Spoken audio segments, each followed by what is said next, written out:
Bismillahirrahmanirrahim. Assalamualaikum warahmatullahi wabarakatuh.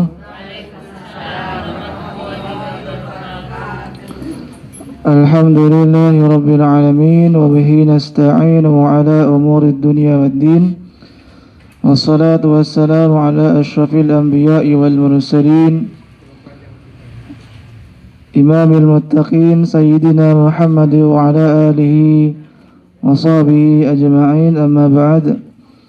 Faya ibadallah, usi nafsi wa iyyakum bitaqwallahi faqad fazal muttaqun wa la tamutunna illa wa antum muslimun. Faqala ta'ala wa dhakiran bidzalik, ya ayyuhalladzina amanu taqullaha wa qulu qawlan sadida yuslih lakum a'malakum wa yaghfir lakum dhunubakum wa man yuti'illaha wa rasulahu faqad faza fawzan 'azima. Bapak Ibu rahimakumullah, alhamdulillah kita diperjumpakan kembali oleh Allah Subhanahu wa taala dalam majlis ini, sedikit belajar hadis-hadis dari Nabi kita Muhammad sallallahu alaihi wasallam. Dan semoga kajian kita dicatat amal ibadah berpahala di sisi Allah Subhanahu wa taala. Amin. Bapak Ibu rahimakumullah, pada kesempatan kali ini kita masih di hadis yang ke-36 tentang kumpulan kebaikan atau berbagai macam amal kebaikan. Di pertemuan yang lalu kita membahas tentang potongan hadis dari Nabi Shallallahu Alaihi Wasallam tentang keutamaan menuntut ilmu, di mana kesimpulan utamanya adalah bahwa menuntut ilmu itu adalah jalan pintas, jalan yang memang dimudahkan oleh Allah Subhanahu Wa Taala agar kita dapat meraih surganya Allah Subhanahu Wa Taala. Kemudian kita lanjutkan potongan hadisnya, masih hadis yang ke-36 dari Abu Hurairah masih.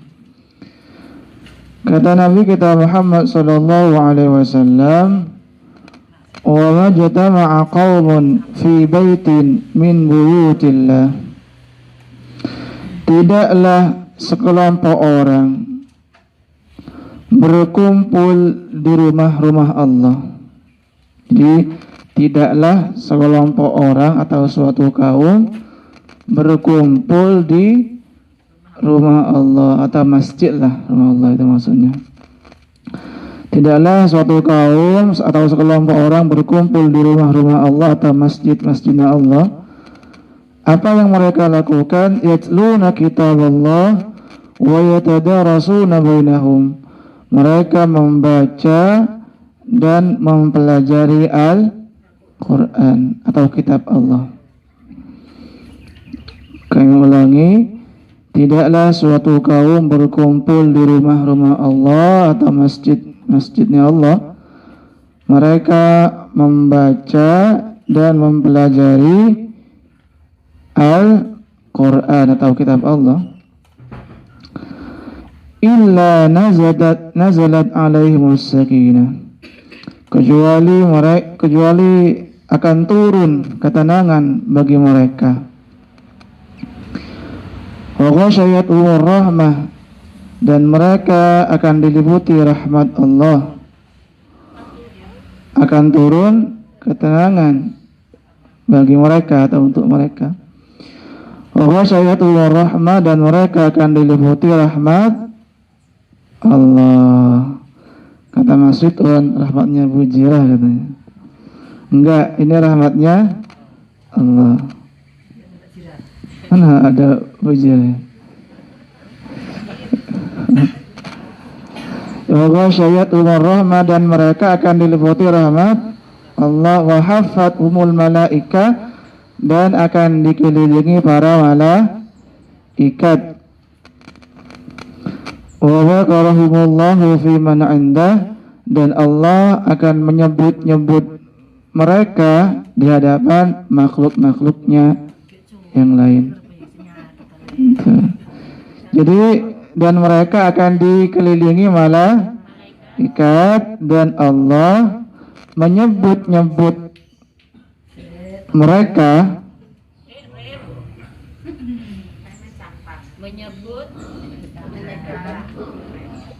di hadapan makhluknya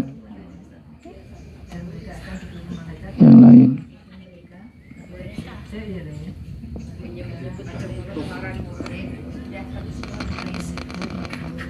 Ya, dan Allah menyebut-nyebut mereka di hadapan makhluk-makhluknya. Jadi dilulukan. Tapi kalau bahasa Jawa dilulukan tuh di elek-elek apa? Bukan ya? Apa itu berarti? Oh iya. Kan di elek-eleknya berarti kan dijelek-jelekan kan berarti. Dilulukan. Iya. Dielu-elukan maksudnya. Itu. Iya. Diagung-agungkan atau dielu-elukan. Dipuji, disebut-sebut, dipuji.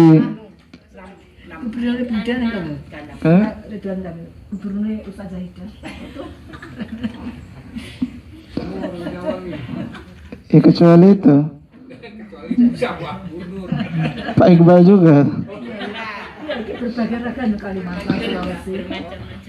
Jadi itu Bapak rahmatullah.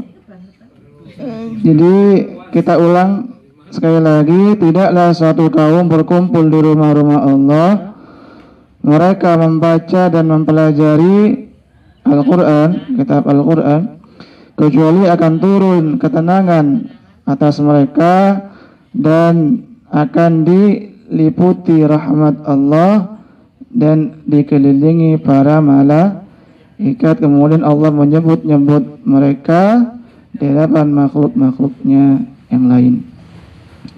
Sebetulnya masih ada ini lanjutan hadisnya, tapi insya Allah kita lanjutkan di pertemuan yang akan datang. Jadi Bapak Ibu rahimakumullah, ini masih sebetulnya seputar keutamaan menuntut ilmu. Jadi di pertemuan yang lalu kan kita sempat membahas tentang keutamaan menuntut ilmu, yang dimana ini merupakan bagian atau jalan pintas untuk meraih surganya Allah Subhanahu wa Ta'ala. Maka gimana caranya kita agar mendapatkan ilmu itu? Ternyata Rasulullah kemudian perjelas lagi dengan cara apa?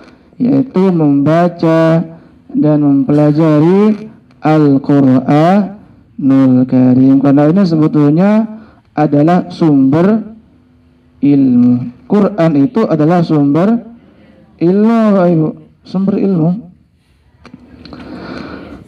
Bapak Ibu rahimakumullah, dari hadis ini banyak hal sebetulnya bisa kita ambil. Yang pertama tentang keutamaan memakmurkan rumah-rumah Allah, masjid maksudnya, atau musalla.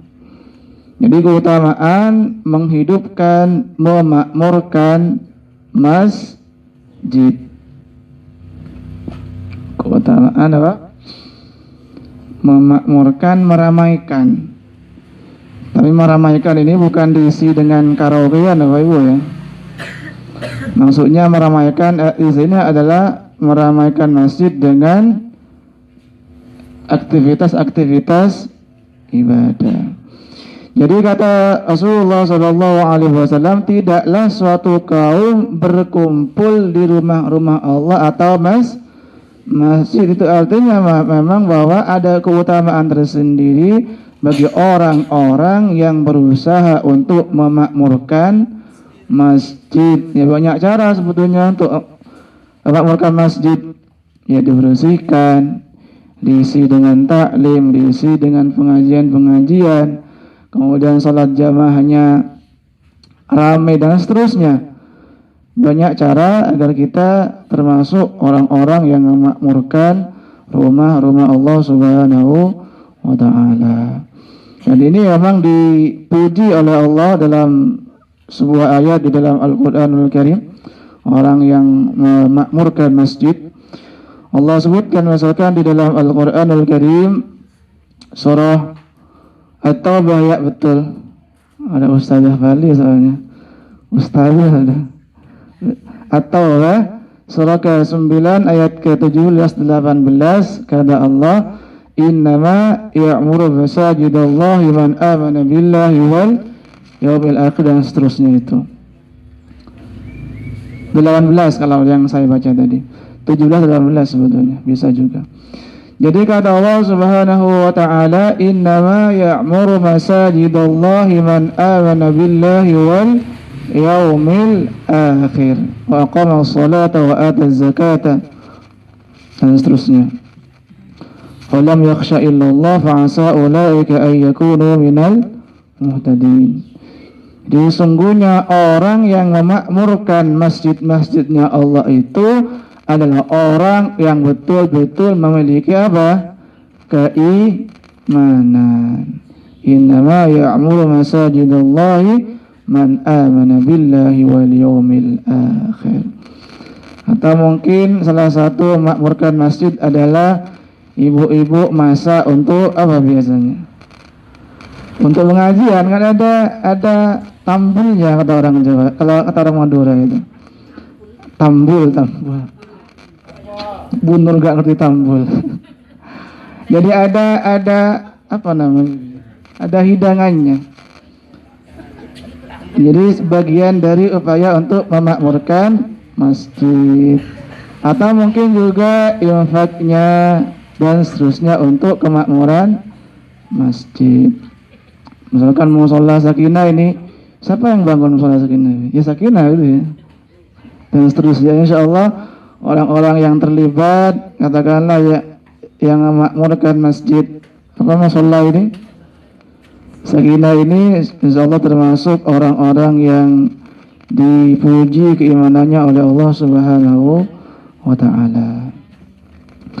Jadi itu bagi rahimakumullah pelajaran pertama dari hadis yang tadi, bahwa keutamaan memakmurkan masjid.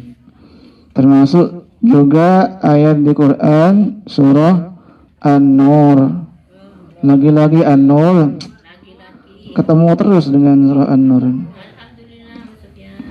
Surah An-Nur ayat 36, 38 itu juga disebutkan tentang orang-orang yang memakmurkan masjid dengan yusabbihu lahu fiha bil ghudwi wal asal. Memakmurkan masjid dengan bertasbih kepada Allah bil ghudwi wal asal, baik di waktu pagi dan sore dan pagi, atau kita kenal dengan apa?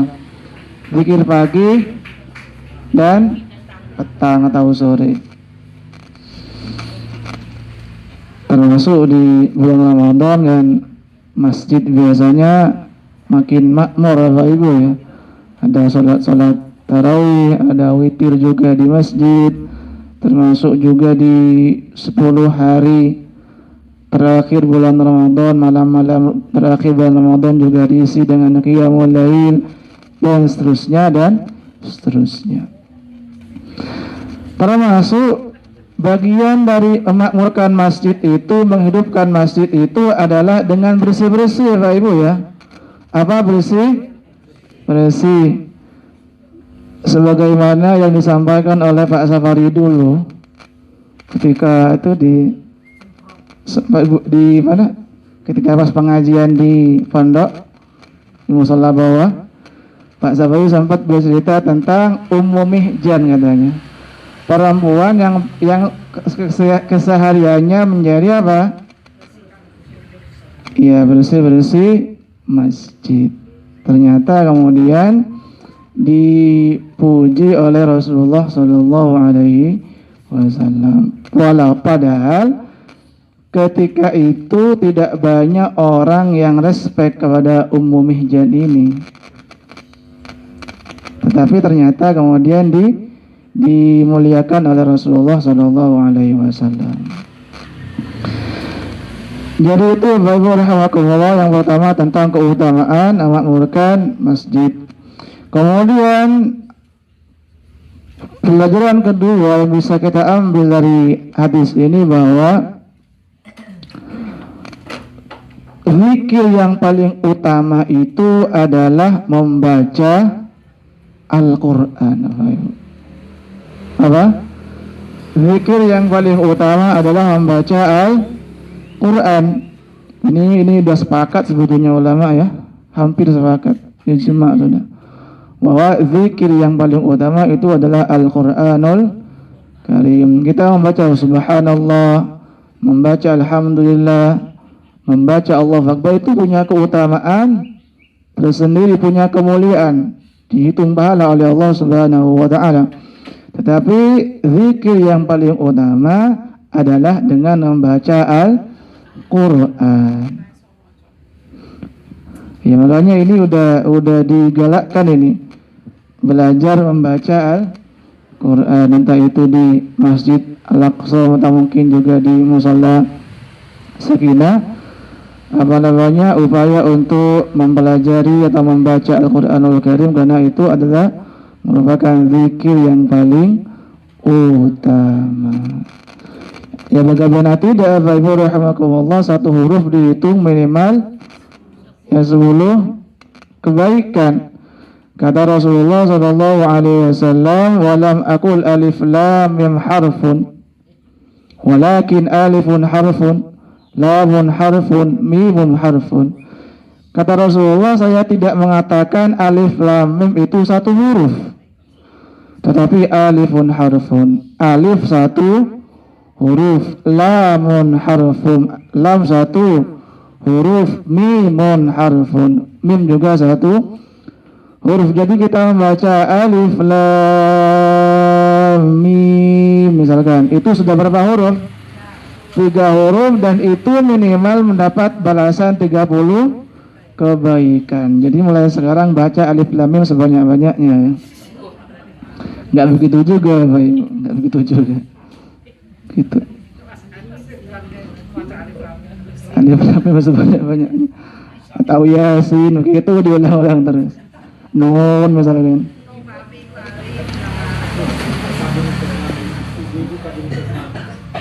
Iya. Termasuk saking besarnya pahala membaca Al-Quran ini, bahkan orang yang masih terbata-bata sekalipun dihitung berpahala. Kalau masih telur ini udah berdobel pahalanya. Nggak tahu berapa. Jadi kata Rasulullah sallallahu alaihi wasallam, "Wallazi yatata'ta wa huwa syaqun 'alaihi falahu ajran." Barang siapa yang membaca Al-Quran, dia terbata-bata ketika mengucapkan ayat-ayat Quran itu, falahu ajrani, maka baginya minimal 2 pahala.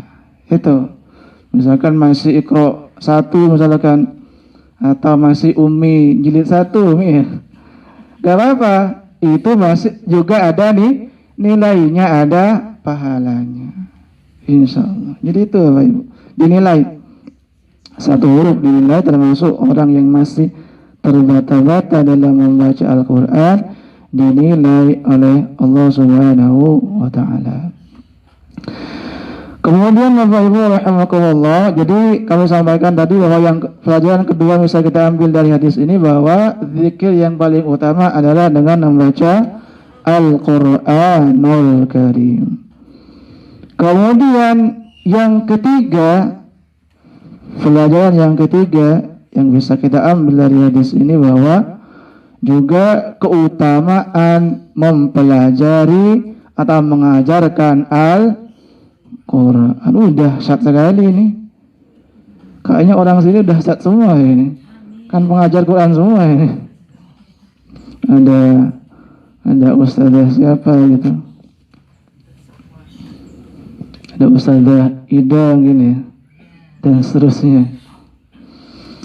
Jadi kata Rasulullah Shallallahu Alaihi Wasallam, orang berkumpul di masjid, apa yang mereka lakukan? 1, membaca Al-Quran, kemudian dia mengajarkan Al-Quran itu kepada orang yang mungkin belum bisa membaca, kepada orang yang mungkin belum bisa memahami kandungan isinya. Itulah maksud dari mengajarkan Al-Quran. Ya tentunya paling awal mengajarkan membaca dari misalkan. Betul gak Mas Ridwan? Faswah saya ini nanti dikoreksi Mas Ridwan. Ustaz salah tajwidnya Jadi itu. Kemudian yang kedua, setelah cukup bisa membaca Al-Quran dengan sesuai dengan standar ilmu tajwid, maka kemudian sedikit demi sedikit mempelajari kandungan isinya. Dan inilah sebetulnya maksud dari sabda Rasulullah SAW, khairukum man ta'allama al-Qur'ana wa 'allamahu, orang yang paling baik di antara kalian adalah orang yang belajar Al-Qur'an kemudian dia mengajarkan Al-Qur'an itu kepada orang yang mungkin belum bisa. Ini luar biasa.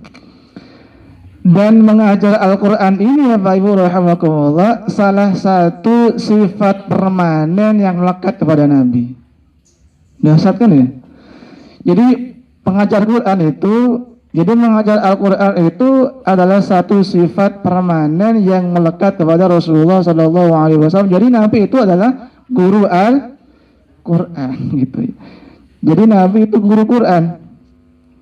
Allah sebutkan misalkan di Quranul Karim surah Al-Baqarah surah kedua ayat 129. Al-Baqarah surah kedua ayat 129, kata Allah Subhanahu wa taala, ini doanya Nabi Ibrahim ya. Kata Nabi Ibrahim, Rabbana wab'ats fihim rasulan minhum yatlu 'alaihim ayatika wa yu'allimuhumul kitaba wal hikmata wa yuzakkihim innaka antal azizul hakim. Jadi Nabi Ibrahim itu berdoa kepada Allah, ya Allah, angkatlah, utuslah seorang nabi maksudnya, yang dia akan membacakan ayat-ayatmu. Maksudnya Bapak Ibu rahimakumullah, jadi jauh-jauh hari sebelum lahirnya Rasulullah Muhammad SAW, Nabi Ibrahim sudah berdoa kepada ya Allah, nanti di Mekah ini utuslah seorang nabi dan rasul yang nantinya bisa mengajarkan Al-Quran, membacakan ayat-ayatmu. Itu loh. Jadi membacakan ayat-ayat Quran itulah sifat yang melekat pada Rasulullah Muhammad SAW. Dan ini ditegaskan kembali oleh Al-Quranul Karim di dalam Al-Quran surah Al-Qasas, surah An-Naml, ayat 91-92.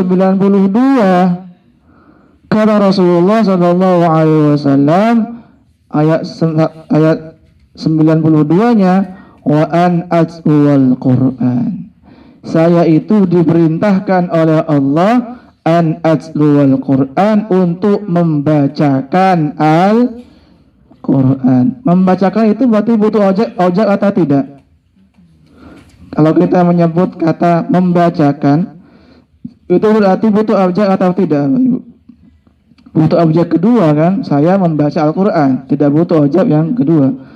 Tapi kalau saya bilang saya membacakan Al-Quran, ya kepada seseorang. Jadi Nabi itu ditugaskan oleh Allah untuk wa'an aslul Quran, membacakan, memberikan pemahaman kepada umat manusia tentang Al-Quranul Karim. Jadi ini merupakan salah satu juga keistimewaan bagi orang-orang yang terjun di dalam belajar dan mengajarkan Al-Quran. Dan memang sekarang udah banyak Ibu ya metode baca Quran itu. Ya, ada metode Umi gitu, ada metode tilawati, ada Wafa, ada Asy-Syafi'i, macam-macam lah. Yang ini berbagai metode yang tujuannya bagaimana orang-orang itu terbebas dari buta huruf Quran. Nah ini penting juga ini. Jadi kita ini kan kadang-kala buta huruf Quran, betul atau tidak ini? Betul. Kata sebagian orang, kalau kita buta huruf Latin itu akan menghambat pembangunan. Betul nggak ya? Betul. Jadi kalau kita buta huruf Latin, apa kata orang? Akan menghambat pembangunan. Tetapi kalau orang buta huruf Quran, terkurangilah kemudian kesempatan untuk meraih pundi-pundi pahala. Ini kan sekarang banyak metode agar orang-orang tidak buta huruf Quran. Buta huruf Quran. Kalau huruf Latin kan hampir semua ya bisa semua lah. Kalau huruf Quran ya masih proses belajar. Jadi itu bagi rahimakumullah. Yang ketiga bahwa keutamaan pengajar Al-Quran, baik mengajar membaca dalam standar ilmu tajwid, termasuk mengajar dalam pengertian memberikan pemahaman tentang kandungan dan isi daripada Al-Quranul Karim itu sendiri. Terlebih lagi Al-Quran nanti juga akan menjadi syafaat kelak di hari kiamat. Kata Rasulullah sallallahu alaihi wasallam, ini hadis masyhur sekali, Iqra'ul Qur'an fa innahu ya'ti yaumal qiyamati syafi'an li ashabihi. Bacalah Al-Qur'an, kata Rasulullah, karena nanti Quran itu di hari kiamat datang sebagai syafaat, menolong orang yang membacanya, menolong orang yang mempelajarinya, menolong orang yang mengamalkan Al-Quran itu, ditolong oleh Al-Quran. Tentunya dengan izin Allah Subhanahu wa Ta'ala. Termasuk orang yang menyimak bacaan Quran ini juga punya pahala tersendiri, punya keutamaan tersendiri. Kata Allah Subhanahu wa Ta'ala dalam Al-Quranul Karim surah Al-A'raf surah ke-7 ayat 204, kata Allah, wa idza quri'al Qur'anu fastami'u lahu wa ansitu la'allakum turhamun. Kata Allah tadi Al-A'raf 204 Bapak Ibu ya. Ketika Al-Qur'an itu dibacakan, fastami'u lahu, dengarkan, disimak, wa ansitu, diam, jangan ramai, kata Allah, la'allakum turhamun, agar kalian mendapatkan rahmat, lagi-lagi rahmat, agar mendapatkan rahmat Allah Subhanahu wa Ta'ala. Itu. Dan Nabi Muhammad sallallahu alaihi wasallam juga pernah meminta salah seorang sahabat untuk dibacakan Al-Qur'an. Ini ada riwayatnya. Ini disebutkan dari hadis Bukhari dan Muslim dari Abdullah bin Mas'ud, kata Rasulullah sallallahu alaihi wasallam, "Iqra alayya." Ibnu Mas'ud kata Rasulullah, "Tolong bacakan Quran kepada saya." Ya, namanya Ibnu Mas'ud heran. Kemudian beliau berkata, "Aqra alayka wa alayka unzil." Lah, ya Rasulullah, apakah saya akan membacakan Quran kepadamu sedangkan Quran itu diturunkan untukmu? Kata Ibnu Mas'ud. Rasulullah kemudian bilang, qala inni ashtahi an asmahu min ghairi. Ya enggak apa-apa, saya pengen mendengar bacaan Al-Quran itu dari orang lain. Jadi menyimak, Rasulullah menyimak bacaan orang lain, menyimak bacaan sahabatnya yaitu Ibnu Mas'ud tadi. Sampai kemudian Ibnu Mas'ud baca surah An-Nisa, fakaifa idza ji'na min kulli ummatin bi syahidin wa ji'na bika 'ala haula'i syahida. Rasulullah kemudian kuf ay aw amsik. Rasulullah kemudian bercucuran air mata. Jadi Rasulullah itu kalau dibacakan Quran seperti itu Bapak Ibu ya. Jadi keluar air. Kalau kita keluar iler mungkin ya. Dibacakan Quran karena ngantuk ya ngiler jadinya. Gak disimak soalnya. Kalau Nabi nangis itu. Ngiler. Gitu. Ngiler lagi. Kata orang Madura, saya dan bunur ya. Ya itu.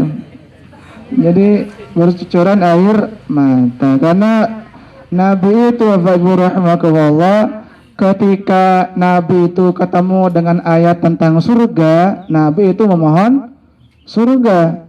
Ketika ketemu dengan ayat-ayat tentang neraka, Nabi memohon dijauhkan dari neraka. Ketika ketemu dengan ayat rahmat, lagi-lagi rahmat, Nabi memohon rahmat dan seterusnya. Ya kan Nabi bisa bahasa Arab tentunya, yang bahasanya sendiri gitu. Ya kalau kita tentunya bisa belajari dengan maknanya. Kan banyak sekarang terjemah Al-Quran, kalau belum paham lagi nanti tanya ke ustadz, para guru dan seterusnya. Jangan ya saya. Jadi itu bagi rahmatullah tentang keutamaan mengajar Al-Quran, karena ini merupakan salah satu sifat yang melekat kepada Rasulullah SAW. Termasuk nanti juga Quran akan menjadi syafaat kelak di hari kiamat, di mana hari kiamat itu tidak ada orang yang menolong saudaranya, sama-sama sibuk apa kata orang Jawa itu, sibuk dewe itu. Iya, sendiri-sendiri maksudnya. Dan ternyata tidak begitu orang yang dekat dengan Quran ternyata ditolong nanti di hari kiamat. Bapak Ibu rahimakumullah, kemudian yang pelajaran yang keempat yang bisa kita ambil dari hadis ini bahwa karunia Allah begitu luas, terutama bagi orang-orang yang belajar dan mengajar Al-Quran. Di orang-orang yang belajar dan mengajarkan Al-Quran di suatu tempat, lebih-lebih di masjid, termasuk di sini insyaallah ini di kediaman Bapak Muhammad Fauzuddin Ahmad. Ini juga insyaallah turun ketenangan, turun rahmat, dan dikelilingi oleh malaikat. Mungkin di samping Pak Iqbal ada malaikat gitu kan. Termasuk juga bahkan kalau Al-Quran dibacakan, pernah kami sampaikan bahwa para jin-jin itu juga berkumpul mendengarkan bacaan-bacaan Al-Quran. Bapak Ibu rahmatullah, apa karunia yang pertama yang Allah berikan kepada orang yang berkumpul untuk belajar Al-Quran? Apa yang pertama tadi? Nazalat alaihimus sakinah, diturunkan oleh Allah berupa as-sakinah, ketenangan, as-sakinah. Ya, musalla batu sakinah berarti kan rumah yang penuh dengan ketenangan, insyaallah gitu. Jadi orang yang berkumpul di situ, ada halaqah Quran, belajar Al-Quran, ternyata Allah kemudian menurunkan as-sakinah, ketenangan. Dan Allah lah sebetulnya zat satu-satunya yang berhak untuk menurunkan ketenangan di dalam hati orang-orang mukmin. Kata Allah Subhanahu wa taala, huwallazi anzala as-sakinata fi qulubil mu'minina liyazdadu imanan ma'a imanihim. Surah apa itu? Surah Al-Fatihah ayat ke-3 dan ke-4, atau ayat ke-4 lah secara khusus mungkin. Kata Allah Subhanahu wa taala tadi, huwallazi anzala as-sakinata fi qulubil mu'minin, dialah Allah yang menurunkan ketenangan hati fi qulubil mu'minin, dalam hati-hati orang mukmin. Hati-hati ya, maksudnya hati-hati orang-orang mukmin. Gitu. Lebih-lebih Allah Subhanahu wa taala menyebutkan di surah yang lain, surah Ar-Ra'd, surah ke-13 ayat ke-28, kata Allah, alladzina amanu wa tatma'innu qulubuhum bi dzikrillah, ala bi dzikrillah tatma'innul qulub. Nanti dapat koreksian dari Mas Ridwan. Gitu. Jadi kata Allah Subhanahu wa taala, alladzina amanu wa tatma'innu qulubuhum bi dzikrillah. Orang-orang yang beriman itu hati mereka tentram, damai dengan berzikir kepada Allah, dan ketahuilah bahwa hanya dengan berzikir kepada Allah, mengingat Allah, hati itu akan menjadi tenang. Dan zikir yang paling utama apa tadi kami sampaikan adalah dengan membaca Al-Quran itu tadi. Insya Allah itu dapat solusi bahkan ketika membaca Al-Quran, diberikan ketenangan oleh Allah Subhanahu wa taala. Dan sebaliknya, Bapak Ibu rahimakumullah, orang yang berpaling, yang hidupnya berpaling daripada Al-Quranul Karim, maka sulit mendapatkan ketenangan. Hidupnya dipersempit oleh Allah Subhanahu wa taala. Sebagaimana firman Allah Subhanahu wa taala di dalam Al-Quran, surah Taha, surah ke-20 ayat 124-125, kata Allah, wa man a'rada an dzikri fa inna lahu ma'isyatan dhanka wa nahsyuruhu yawmal qiyamati a'ma qala rabbi lima hasyatani a'ma wa qad kuntu basira qala kadzalika atatka ayatuna fanasitaha wa kadzalika al-yawma tunsa. Ini ayat yang sering saya baca ketika sholat. Yang memperhatikan tahu mesti. Biasanya Ustadzah Fali biasanya yang memperhatikan, lu kok baca ayat itu terus ya? Kok baca ayat itu terus katanya. Ayat favorit. Jadi kata Allah dari surah Taha 124-125, kata Allah, barang siapa yang berpaling dari peringkatanku Al-Quran, fa inna lahu ma'isyatan dongka, Allah berikan kepada orang itu ma'isyatan dongka, kehidupan yang serba sulit, sempit, sesek dadanya. Bukan berarti dia tidak kaya, bukan berarti dia miskin, bukan berarti dia tidak punya pangkat. Dia mungkin punya pangkat, dia mungkin kaya, dia mungkin punya status sosial yang tinggi, tetapi ternyata hidupnya menjauh daripada tuntunan Al-Quranul Karim. Allah pastikan bahwa orang itu ma'isyatan dongka, mengalami atau akan menghadapi kehidupan yang penuh dengan kesempitan. Itu di dunia. Apa yang akan didapatkan di akhirat? Wa nahsyuruhu yaumal qiyamati a'ma, dan akan nanti dibangkitkan di hari kiamat dalam keadaan a'ma, buta. Na'udzubillah. Kalau kita disiksa kan pedih ya Pak Ibu disiksa, tapi lumayan kalau mata masih melihat. Ini udah disiksa, mata gak bisa. Aduh, betapa nalongsonya itu kata orang Jawa ya. Betapa menderitanya. Wa nahsyuruhu yaumal qiyamati a'ma, nanti disiksa, dibangkitkan di hari kiamat dalam keadaan buta. Kemudian orang ini komplain kepada Allah, qala lima hasyatani a'ma qad kuntu basira, demi Allah, kok engkau menjadikan aku buta, padahal dulu ketika di dunia saya bisa melihat.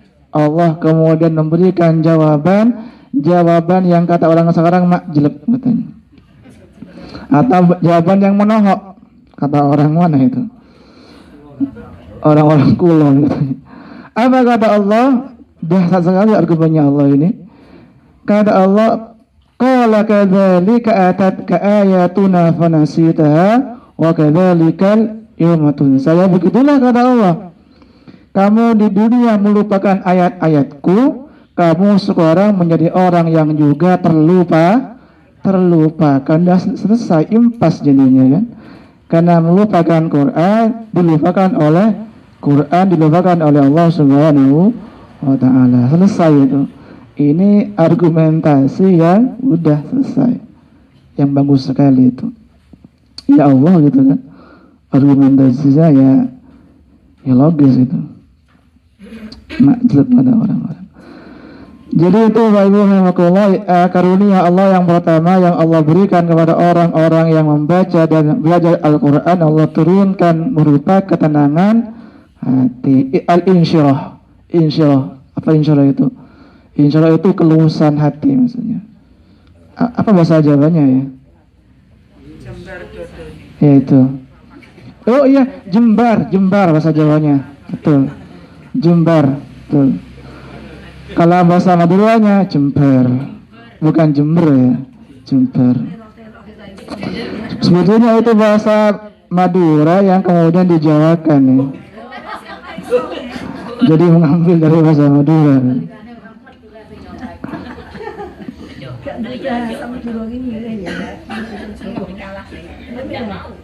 Jember katanya.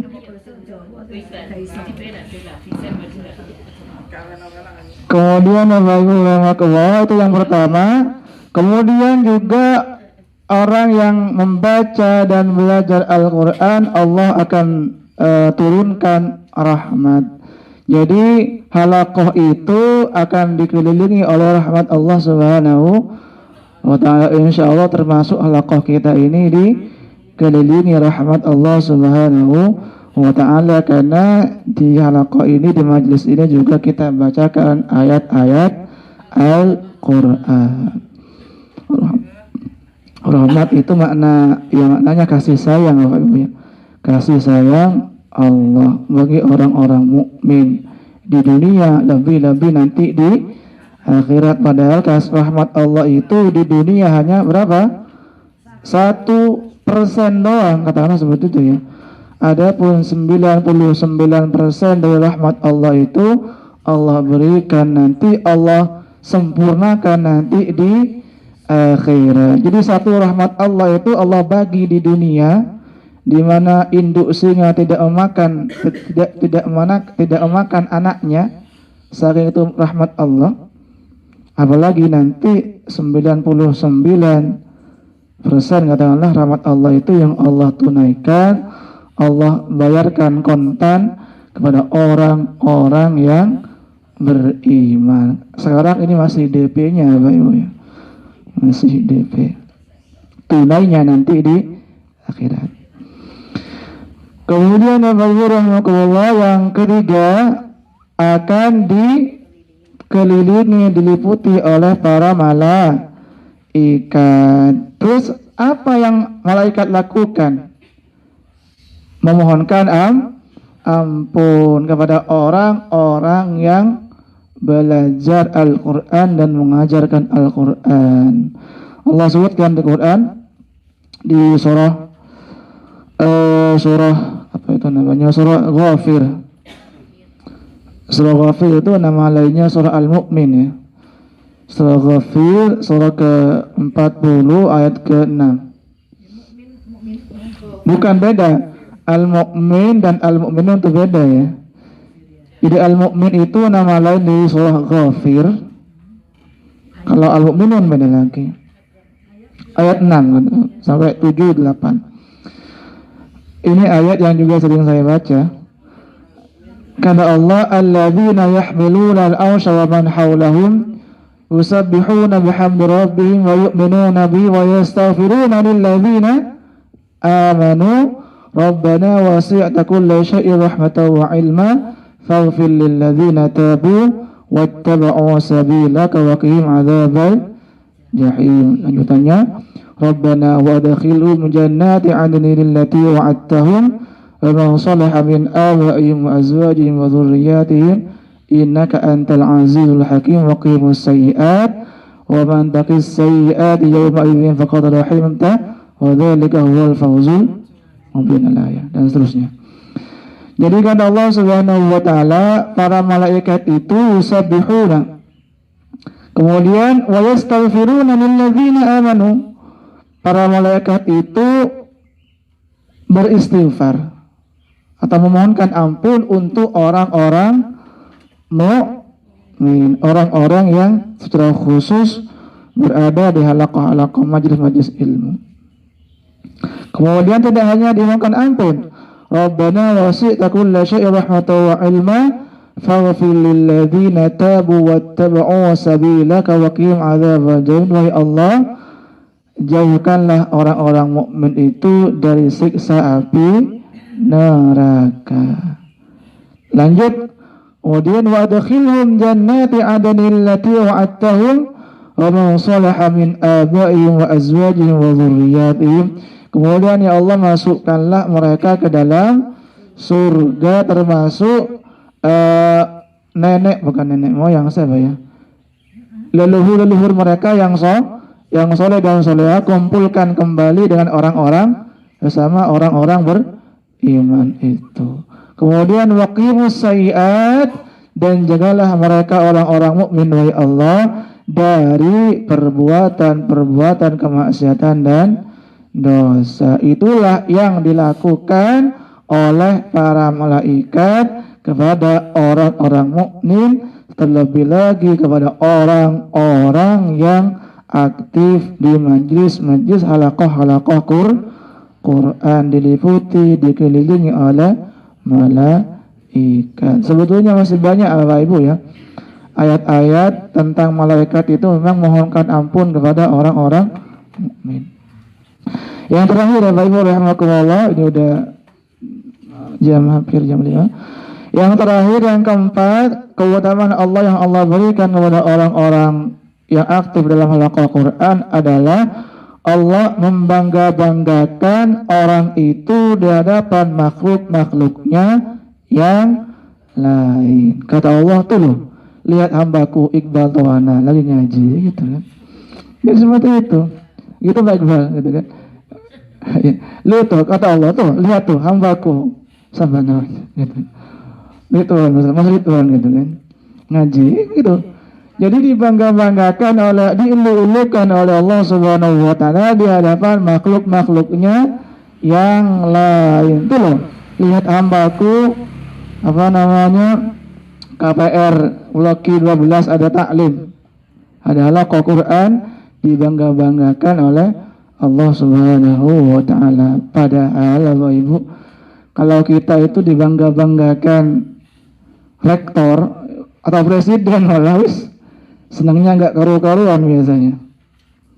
Misalnya kita pas wisuda, banyak mahasiswa, banyak wali mahasiswa, kita jadi mahasiswa terbaik dan dipuja-puji oleh rektor, gimana senangnya?